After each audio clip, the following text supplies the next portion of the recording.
Ora, vamos lá mergulhar nisto. Arrancamos com mais uma das nossas análises, onde, como sempre, pegamos em documentos e factos históricos e os transformamos em algo claro e visual. E hoje temos em mãos uma daquelas histórias que parece tirada de um filme, mas que é pura realidade. É a vida, a obra e o fim absolutamente trágico do padre James Cotile. Basicamente, vamos tentar perceber como é que uma missão que era 100% pacífica e focada apenas em ajudar as pessoas a saírem da miséria, acabou num assassinato que chocou toda a gente. Como é que a compaixão e a vontade de ajudar conseguem gerar tanto ódio? É exatamente isso que vamos descobrir agora. Para contextualizar bem tudo isto, vamos recuar um pouco, até 1952. Na altura, o primeiro-ministro da Índia, Jawaharlal Nehru, disse exatamente estas palavras durante uma conferência.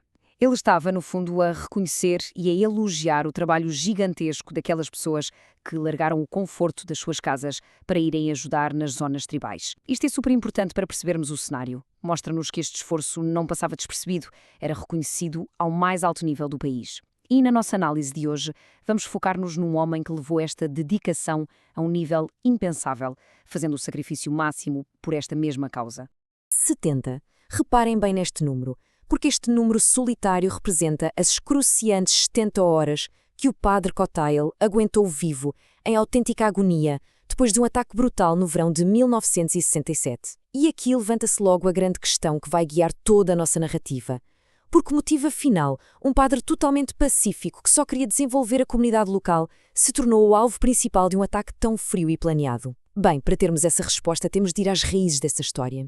Secção 1. Raízes e formação. A base do mártir. Vamos então perceber de onde vem toda esta força interior. A viagem dele começa em 1915, no seio de uma família católica tradicional, numa aldeia super pacata no estado de Kerala. Aos 21 anos dá um passo enorme e entra no noviciado jesuíta, o que significa o início de um período de preparação duríssimo e muito intensivo. Em 1948 é ordenado padre e, infelizmente, como já sabemos, em 67 dá-se o seu martírio na missão de Chotanagpur. Ou seja, é uma vida que arranca na tranquilidade do sul da Índia e acaba mesmo no centro de um autêntico furacão socioeconómico. É verdade que não temos muitos diários ou registros pessoais dos primeiros tempos dele. Afinal, dizem que era um homem bastante reservado. Mas a investigação académica é muito clara e descreve como alguém com um intelecto tranquilo, mas super determinado. Ele não era de arranjar grandes discussões. Era antes muito observador e muito, muito inteligente. E o mais fascinante, ele queria, acima de tudo, usar esses talentos para servir quem estava na base da sociedade, as pessoas mais esquecidas. Secção 2. Capacitar os Adivasi. A missão escolhida. Quando chega à missão de Ranchi, as coisas mudam de figura e o seu chamamento espiritual ganha um objetivo incrivelmente prático. E o grande objetivo era a emancipação total da população tribal indígena local, os Adivasis. Ora, para percebermos isto, temos de olhar para quem é que realmente mandava ali. Os Adivasis eram os habitantes originais, mas acabaram completamente esmagados pelos chamados Dicos. Este era o termo usado para os forasteiros, que incluíam proprietários de terras conhecidos como zamindaras e uns agiotas implacáveis. O que é que eles faziam? Através de juros ridículos e armadilhas de dívidas, transformavam estas pessoas trabalhadoras em autênticos escravos. Era um sistema perfeitamente desenhado para a exploração contínua, sem apelo nem agravo. Perante este cenário desolador, o padre Cotile não ficou apenas pelas orações. Ele pôs mesmo as mãos na massa. O plano de libertação dele foi uma estratégia de desenvolvimento super estruturada, a várias frentes. Primeiro, apostou na educação, melhorando as escolas para os miúdos poderem ir mais longe. Depois, criou uma ideia genial, uma academia semanal só para ensinar a malta mais jovem a falar em público. Imaginem a confiança e o poder de liderança que isto lhes dava. Organizou também jogos de ópio para unir as aldeias e melhorou o acesso à água potável. E a cereja no topo do bolo, aquilo que irritou solenemente os opressores, criou sociedades de crédito cooperativo. Basicamente, ensinou-os a gerir o próprio dinheiro, cortando de vez as correntes que os prendiam aos agiotas. E isto mostra na perfeição como ele era pragmático e desenrascado. Ele olhou diretamente para a sobrevivência diária daquelas pessoas. Passo 1. Reparou que os métodos agrícolas que usavam estavam totalmente ultrapassados e não rendiam quase nada. Passo 2. Em vez de se conformar com isso, trouxe e introduziu o modelo japonês de cultivo de arroz. No início os agricultores desconfiaram um pouco, como é normal, mas depois a produção disparou. Passo 3. Introduziu a mandioca, diretamente da sua terra natal em Kerala, para terem mais fontes de alimento. Ele não estava só a dar comida, estava a construir segurança alimentar e, com ela, claro, vinha a verdadeira independência. Secção 3. Ameaçar o status quo. O preço da independência. Mas, como podem imaginar, Todo este sucesso ia dar chatice da grossa. Porque quando damos poder a quem está oprimido, estamos inevitavelmente a pisar os calos a quem lucra fortunas com essa mesma opressão. Neste contraste, a tensão salta logo à vista. De um lado, vemos a população adivásia ganhar, dia após dia, independência financeira graças às redes de crédito do padre. Do outro lado, bem, é o pânico total. Os proprietários e os agiotas começam a ver a sua força de trabalho submissa e barata a desaparecer.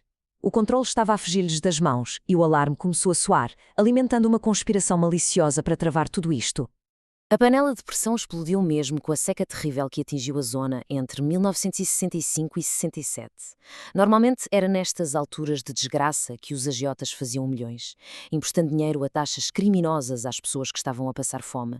Mas desta vez foi diferente. As sociedades de crédito do padre funcionaram como um verdadeiro escudo, impedindo os agricultores de caírem na miséria absoluta. Para os exploradores locais, isto foi a gota d'água.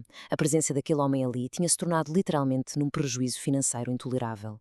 É então que, em abril de 67, ele é transferido para Naua Tamar. Como a literatura e os documentos da época mostram, esta zona, nos anos 60, era incrivelmente perigosa, tão dominada pelo crime que até os próprios moradores tinham medo de pôr o pé na rua depois das 6 da tarde. O padre Kotail aceitou ir para lá de forma voluntária e com imensa coragem. Só que este isolamento providenciou aos exploradores, que o queriam ver dali para fora, a oportunidade perfeita para avançarem com o ataque. Secção 4. 70 horas de perdão. O fim trágico. E chegamos à noite trágica, que mudaria tudo. 13. A noite de 13 de julho de 67 foi meticulosamente planeada. Assassinos a soldo apareceram, fingindo ser viajantes perdidos, que precisavam apenas de um pouco de água e de abrigo para a noite. Aproveitaram-se covardemente da hospitalidade incondicional do padre. Assim que ele abriu uma porta para os ajudar, atacaram-no. Foram 13 facadas brutais e impiedosas no estômago. Foi uma técnica profissional e calculada para ser letal, mas que acabou por não o matar de forma imediata. E é aqui, ao sobreviver em agonia durante aquelas 70 horas no hospital, que assistimos ao momento mais forte e impressionante de toda esta história. O padre Kotail manteve-se consciente. O mais inacreditável é que ele sabia perfeitamente quem o tinha atacado e tinha o poder de nomear os instigadores à polícia. Em vez disso, tomou uma decisão que nos deixa arrepiados. Optou pelo perdão radical. Ele declarou, e cito, "Eles eram meus irmãos, eu perdoei-lhes totalmente." Ele recusou em absoluto que a sua história final fosse uma de vingança e retaliação. Secção 5. Legado transformador. O catalisador. O que é que aconteceu a seguir à sua morte? Os assassinos deviam pensar que, ao eliminarem o padre, erradicavam também a mudança que ele tinha trazido. Estavam totalmente enganados. Vejam o impacto das repercussões. A aldeia de Naua Tamar, que era antes tão perigosa e isolada, não colapsou. Pelo contrário, como esta placa memorial atesta, o local transformou-se num vibrante centro de educação e peregrinação.